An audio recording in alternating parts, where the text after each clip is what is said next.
রফিক আর মোনার বিয়েটা হয়েছে বেশ সাদাসিধে ভাবেই। ছিল না কোনো আমেজ, ছিল না তেমন হই হুল্লোড়। মূলত মোনার বাবা রোড অ্যাক্সিডেন্টে মারা যাওয়ার দরুন ওদের পরিবার বেশ অসহায় হয়ে পড়ে। মোনার বাবার ইচ্ছে ছিল তিনি মোনাকে পড়ালেখা শেষ করিয়ে ভালো করে নিজের মেয়েকে বিয়ে দিবেন, কিন্তু পরিবারের একমাত্র উপার্জনক্ষম ব্যক্তির অভাবে অকাল মৃত্যুতে স্বভাবতই মোনা তার বাবার স্বপ্ন পূরণে ব্যর্থ হয়। অনেকটা অসহায় হয়ে মেয়ে বিয়ে করার মতোই মোনার মা নিজের একমাত্র বোনের ছেলে রফিকের সাথে মোনাকে বিয়ে দিয়ে দেন। রফিক পেশায় একজন সিএনজি চালক এবং সে কখনো কল্পনাতেও ভাবেনি যে মনের সাথে তার বিয়ে হবে। রফিক বাসর ঘরে প্রবেশ করতেই মোনার ফুপিয়ে কান্না করা দেখে তার মনে বেশ খানিকটা মায়ার জন্ম নেয়। সে ধীর পায়ে মোনার কাছে এসে আলতো করে ওর কাঁধে স্পর্শ দিয়ে শান্ত স্বরে জিজ্ঞেস করে, কি হইল মোনা, কান্দো কেন? মোনা নিজের মুখখানা রফিকের দিকে ঘুরিয়ে অশ্রুসিক্ত নয়নে বলে ওঠে, রফিক ভাই, আপনারা আমি সেই ছোট্টবেলা থেকে ভাইয়ের চোখে দেখে আসছি, কিন্তু আব্বাই মরার পর যে আপনার সাথে আমার বিয়ে হইব তা কল্পনাও ভাবি নাই। পরক্ষণেই মোনা খাট থেকে নেমেই রফিকের পাখানা ছড়িয়ে ধরে অনেকটা আকুতি স্বরে বলে ওঠে, রফিক ভাই, আপনার পায়ে পড়ি, আপনি আমার জীবনটা এভাবে নষ্ট কইরেন না। আপনি আমার শুধু পড়ালেখার সুযোগটা কইরা দেন, এরপর আপনি যা কইবেন আমি তাই শুনবো। মোনার এমন কাণ্ডে রফিক হতবিহ্বল হয়ে যায়। বেশ কিছুক্ষণ অন্তর সে মোনাকে নিজের পদতল থেকে উঠিয়ে এবং মোনার চোখের অশ্রুবিন্দুগুলো নিজ হাত দ্বারা মুছে দিয়ে বলল, আরে, তুমি তো এখন আমরা চিনতেই পারো নাই। বিশ্বাস করো, আমার তোমার শরীরের প্রতি কোনো আকর্ষণ নাই। বাড়ির মানুষে যা বলার বলুক, আমি তোমার আবার কলেজে যাওয়ার সুযোগ করে দিব। তুমি আমার উপরে সম্পূর্ণ আস্থা রাখতে পারো। এখন আর কান্দার দরকার নাই, যাও খাটে ঘুমাও। আমি নিচে গামছাটা বিছাইয়া ঘুমাইতেছি। রফিকের এমন কথা শুনে মোনার খুশির বাঁধ ভেঙে যাওয়ার উপক্রম। সে স্বপ্নেও ভাবেনি যে রফিক তাকে পুনরায় পড়ালেখা করার সুযোগ করে দিবে। সে মুহূর্তেই নিজের বিষাদ মাখা মুখখানা পাল্টে দিয়ে অনেকটা উৎফুল্ল কণ্ঠে বলে উঠল, রফিক ভাই, আপনার কি বলে যে ধন্যবাদ দিমু তা আমার জানা নাই। আপনি অনেক ভালো। রফিক মুখে কিছুটা ব্যর্থ হাসির আভা এনে বলল, হুম, বুঝছি। আর এখন থেকে আমার ভাই কইবা না, তাইলে কিন্তু সবাই সন্দেহ করব, বুঝছো? আচ্ছা রফিক ভাই। মোনা পুনরায় নিজের অজান্তে রফিককে ভাই বলাতে জিভে কামড় দিল। বিয়ের পরদিনই যখন রফিক মোনাকে কলেজে দিয়ে আসতে চায়, তখন রফিকের মা কিছুটা কর্কশ কণ্ঠে বলে ওঠে, বিয়ের পরে মাইয়া মানুষের পড়ালেখার কি দরকার, যা ঘরে যা। মোনা নিজের শাশুড়ির মুখে এমন কথা শুনে স্বভাবতই নিশ্চুপ হয়ে যায়। পাশ থেকে রফিক তার মাকে বলে ওঠে, তুমি থামো তো। মোনার ইচ্ছাও পড়ালেখা করে অনেক বড় হইব। এখন আমরা যদি ওর ইচ্ছা পূরণ করতে না পারি, তাহলে কেমনে কি? পরে দেখিস মাইয়ার আবার চোখ ফুইটা যায় কিনা। আমার কথা তো হুনোস না, তখন বুঝবি নে বইয়ের আল্লাহ দেওয়ানের ফল। দূর, কি যে কও, মোনা ওই ধরনের মাইয়াই না। তোমার সাথে কথা কটাই ফাও সমানষ্ট। মোনা, চলো তো, তোমার কলেজে দিয়ে আসে। যা যা, এখন আমার কথা হুনোস নাই, পরে বুঝবি। রফিক তার মায়ের কথায় তোয়াক্কা না করে মোনাকে নিয়ে কলেজের উদ্দেশ্যে রওনা দেয়। এভাবেই চলে যায় বেশ কিছুদিন। আর মোনাও নিজের জীবনটি আগের মতোই উপভোগ করছিল। কিন্তু দিনকে দিন এভাবেই সময়টুকু চলে যাওয়ার দরুন একটা সময় মোনা বুঝতে পারে যে তাকে যেহেতু রফিক নিঃস্বার্থভাবে পড়ালেখা করাচ্ছে, তাহলে রফিকেরও তো কিছু চাওয়া পাওয়া আছে। রফিক হয়তো তাকে এখন পড়ালেখা করানোর ব্যাপারে বিন্দুমাত্র খোঁটা দিচ্ছে না, কিন্তু একটা সময় তো সে ঠিকই বলবে, আমি তোমার থেকে স্বামীর অধিকারটা পাচ্ছি না, তাহলে কি লাভ তোমাকে নিজের খরচ দিয়ে পড়ালেখা করিয়ে? এসব চিন্তা ভাবনা যখন মোনার চেতনায় উকি দিচ্ছিল, তখনই তার মনে কিছুটা কড়া নাড়ে। সেদিন যখন রফিক অন্যান্য দিনের মতো সারাটা দিন সিএনজি চালিয়ে ঘর্মাক্ত শরীরে বাড়িতে উপস্থিত হয়, তখন মোনাকে সে অন্যরকম ভাবে আবিষ্কার করে। প্রতি রাতের ন্যায় যখন রফিক মেঝেতে গামছা পেতে ঘুমাতে যাবে, তখন মোনা তাকে লজ্জা মাখা স্বরে বলে ওঠে, আপনারে আর নিচে ঘুমানোর দরকার নাই, উপরেই ঘুমান, সমস্যা নাই, মাঝখানে কোলবালিশ দিয়া রাখ মনে। রফিক মোনার কথায় অবাক হয়, কিন্তু কিছু বলে না। বরং সে মেঝে থেকে উঠে খাটের উপরে মোনার উল্টো দিকে ঘুরে শুয়ে পড়ে। মাঝরাতে মোনা ইচ্ছে করে মধ্য থেকে ভোলপালিশটা সরিয়ে দিয়ে রফিক আর তার দূরত্বের ব্যবধান কমিয়ে দেয়। রফিকও বিষয়টা বুঝতে পেরে কিছু বলে না, বরং ঘুমানোর ভান ধরে। আস্তে আস্তে মোনা যখন রফিকের কাছাকাছি আসছিল, তখন আর রফিক নিজের উত্তেজনার রেশ দমিয়ে রাখতে পারে না, বরং নিজের শরীরের প্রতিটা শিরা উপশিরা মিশিয়ে দেয় মোনার কোমল ত্বকের সাথে। সকালে দুজন ঘুম থেকে উঠে গত রাতের কথা মনে হতেই দুজনে বেশ লজ্জা পায়। এভাবেই আস্তে আস্তে রফিক আর মোনা বেশ ফ্রি হয়ে যায়। কিন্তু মোনাকে পড়ালেখা করানোর ব্যাপারে রফিকের মায়ের চুলকানি দিনকে দিন বেড়েই চলছিল। এদিকে মোনারও এইচএসএসসি পরীক্ষা শেষ হয়ে যায় এবং সেও চায় শহরের ভালো কোনো সরকারি ভার্সিটিতে অ্যাডমিশন নিতে। কিন্তু রফিকের মা চাচ্ছিল মোনা যতটুকু পড়ালেখা করেছে এতটুকুই যথেষ্ট, এর বেশি আর পড়ালেখা করার দরকার নেই।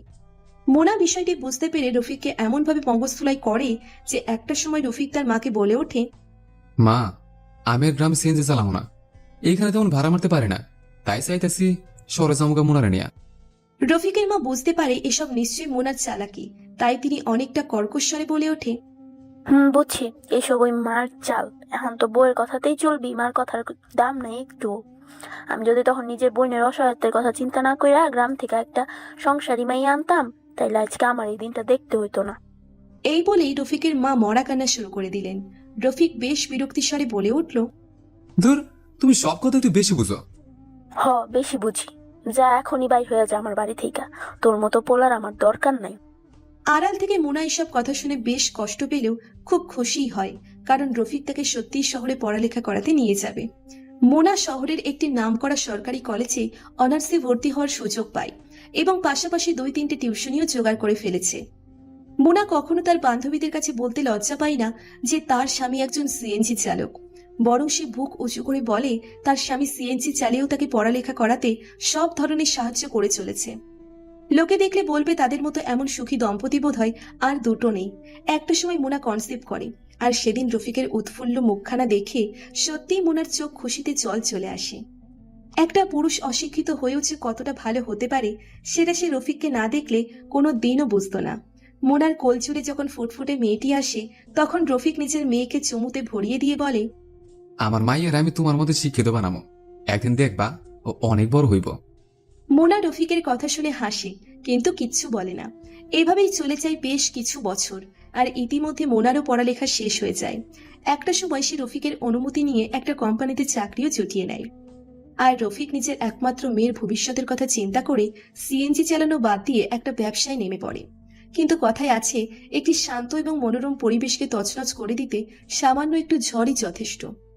একদিন রফিক রাস্তা দিয়ে হেঁটে যাওয়ার সময় দেখতে পায় মোনা তার অফিসের বসের গাড়িতে বসে বেশ গা ঘাসাঘাসি করছে এবং হাসি মুখে কোথাও যাচ্ছে। রফিকের এই দৃশ্য দেখে মুহূর্তেই মাথায় আগুন জ্বলে ওঠে। মোনা বাড়িতে ফিরতেই রফিক কঠিন স্বরে তাকে জিজ্ঞেস করে, তোমার অফিসের স্যারের সাথে তোমার কিসের তো হাসাহাসি? আবার তার গাড়িতে করে কই গেছিলা? মোনা রফিকের কথা শুনে কিছুটা চমকে উঠে পরক্ষণে ইতস্তত ভঙ্গিতে বলে, আরে তেমন কিছু না, আসলে স্যারে অনেকদিন ধরে আমার কাজের উপহার স্বরূপ গিফট দিতে চাইছিল, তাই আর কি। সেদিন রফিক মোনাকে কিছু না বললেও যখন দ্বিতীয়বার আবার একই দৃশ্য দেখতে পায়, তখন আর সহ্য করতে না পেরে জীবনে প্রথমবারের মতো মোনার গালে চড় বসিয়ে দেয়। কিন্তু রফিককে অবাক করে দিয়ে সেদিন মোনা উল্টে কর্কশ কণ্ঠে বলে ওঠে, তুমি কি বুঝবা এসবের? পড়ালেখা তো 5 পর্যন্তও করো নাই। অফিসের কাজে প্রমোশন পাইতে হইলে স্যারগুলোকে এমন একটু গা ঘেঁষাঘেঁষি করণ লাগে। আমি তো আর ওনার সাথে রাত কাটাইতেছি না, তাই না? মোনার এমন নিচু মানসিকতা দেখে সহসায় রফিক হতভম্ব হয়ে দাঁড়িয়ে থাকে। কি বলছে এসব? নিজের মাথায় ঘাম পায়ে ফেলে ওকে পড়ালেখা করিয়েছে এসব শোনার জন্য? পরক্ষণে রফিক অনেকটা রুক্ষস্বরে বলে ওঠে, তোমার আর চাকরি করার দরকার নাই। আমি চাই না তুমি অন্য পুরুষের সাথে গা ঘেঁষাঘেঁষি করো। আমি জায়েন্ট কাম করি, তা দিয়ে ডাইল পানি খাইয়া বাঁচতে পারলেই হলো। না, আমি চাকরি ছাড়তে পারবো না। তুমি জানো এমন একটা চাকরি পাওয়ার জন্য মানুষ কত দৌড়াদৌড়ি করে? তোমার মতো অশিক্ষিত তো এইসব বুঝবই না জীবনেও। সেদিন মোনার মুখে এমন কথা শুনে নিজের রাগকে আর দমিয়ে রাখতে পারেনি রফিক, বরং সজোরে কয়েকটা চর বসিয়ে দিয়েছিল মোনার গালে। যেই পুরুষটা তাকে নিঃস্বার্থভাবে পড়ালেখার সুযোগ করে দিয়েছে, আজ তাকেই কিনা সে অশিক্ষিত বলছে।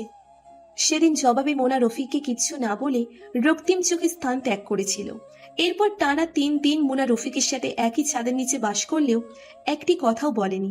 রফিক বারবার মোনার নিকট ক্ষমা চাইতে গেলেও মোনা বারবারই তাকে এড়িয়ে গেছে। 3 দিন পর হঠাৎই মোনা অফিসে যেয়ে আর বাড়িতে ফেরে না। রফিক মোনার অফিসে যোগাযোগ করার চেষ্টা করলেও দারোয়ানরা তাকে ঘাড় ধাক্কা দিয়ে বের করে দেয়। এক পর্যায়ে যখন হাজার চেষ্টা করেও ব্যর্থ হয়, তখনই সে মোনার খোঁজে থানায় নিখোঁজ মামলা করার চেষ্টা করে। যখন সে মোনার ছবি এবং প্রয়োজনীয় কাগজপত্র নিতে বাড়িতে ফেরে নিজেদের রুমে সবকিছু সংগ্রহ করতে যাচ্ছিল, তখনই তার চোখ যায় টেবিলে খুব সুন্দর করে ভাঁজ করা একটা কাগজের দিকে। কাগজের ভাঁজ খুলতে সেখানে গুটি গুটি অক্ষরে লেখা একটা চিঠি দেখতে পায়।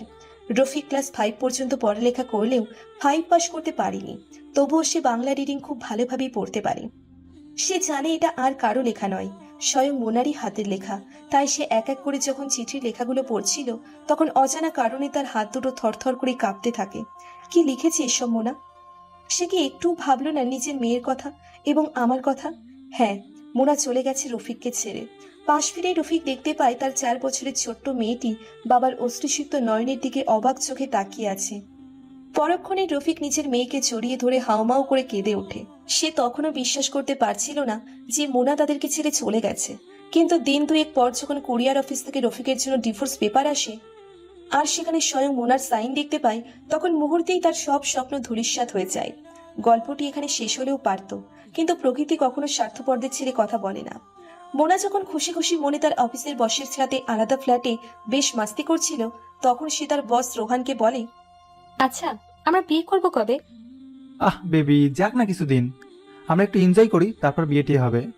মোনার এসব কথায় মন ভরে না। সে কিছুটা রাগান্বিত স্বরে বলে ওঠে, দেখো রোহান, তোমার সাথে আমি 3 মাস বিয়ে ছাড়াই থাকছি। এটা কিন্তু সমাজে ভালো চোখে দেখবে না কেউই। আমি চাই তুমি কালই আমাকে বিয়ে করো। আচ্ছা আচ্ছা বেবি, কালই করব। এখন খুশি তো? মোনা অন্যদিকে মুখ ফিরিয়ে বলে, আগে বিয়ে করো, তারপর খুশি হব। পর মুহূর্তে রোহানের ফ্ল্যাটে কেউ সজোরে নক করতে থাকে। মোনা রোহানকে উঠতে না দিয়েই নিজেই দরজা খোলার জন্য এগিয়ে যায়। দরজা খুলতেই দেখে একজন সুন্দরী মেয়ের সাথে আরো 3-4 জন পুরুষ দরজার ওপাশে দাঁড়িয়ে আছে। মোনা কিছু জিজ্ঞেস করার আগেই সবাই ঘরের ভিতর জোরপূর্বক ঢুকে যায়। মোনা তাদের পিছু পিছু বেডরুমে আসতেই দেখতে পায় সেই মেয়েটি রোহানের গালে সজোরে চড় বসিয়ে দিয়েছে। কিন্তু জবাবে রোহান চোরের ন্যায় মেঝেতে মুখ ঘুরিয়ে শুধু দাঁড়িয়ে থাকা ব্যতীত আর কিচ্ছু বলার সাহস করছে না। মোনার আর এক মুহূর্ত বুঝতে বাকি থাকে না এখানে কি হতে চলেছে। তার মানে মেয়েটি রোহানের স্ত্রী ছিল এবং মোনাকে সে এতদিন অর্থের লোভ দেখিয়ে ভোগ করেছিল। এসব দেখে তো সে স্বভাবতই থমকে যায়। ইতিমধ্যে মোনার চাকরিটাও চলে গেছে এবং অফিসের সবাই জেনে গেছে যে তার সাথে অফিসের বস রোহানের এক অবৈধ সম্পর্ক ছিল। মোনা যেখানে একই সাথে লজ্জার কারণে কাউকে নিজের চেহারা দেখাতে পারছে না, অপরদিকে তার আশ্রয়ের জায়গাটিও এখন শূন্য। মোনা অনেকটা অসহায় হয়ে যখন রফিকের সাথে দেখা করতে আসে, তখন সেখানে রফিককে না দেখতে পেয়ে আরো খানিকটা ভেঙে পড়ে। মোনার ডিভোর্স পেপার যাওয়ার পরদিনই রফিক এই বাসা ছেড়ে অন্যত্র চলে গিয়েছিল। মোনা চেয়েছিল নিজের গ্রামে গিয়ে শাশুড়ির নিকট ক্ষমা চাইতে, কিন্তু সেই সাহসটুকু প্রভু তার থেকে বহু আগেই কেড়ে নিয়েছে। হয়তো মোনা আত্মহত্যার পথ বেছে নেবে, নয়তো জীবনটাকে আবার নতুনভাবে শুরু করার প্রয়াস চালাবে। কিন্তু সেই অশিক্ষিত রফিক এবং একমাত্র মেয়ের ভালোবাসা সে কোনো দিনও পাবে না। স্বার্থপরতার প্রতিদানের ভয়াবহতার থেকে আর বেশি কি বা হতে পারে? এটাই তো তার এক উজ্জ্বল দৃষ্টান্ত বোধ হয়। কেউ কি টাকার কাছে নিজের সুখকে বিক্রি করে সুখী হতে পেরেছে কখনো? উত্তরটা না হয় আপনারাই দিয়েন।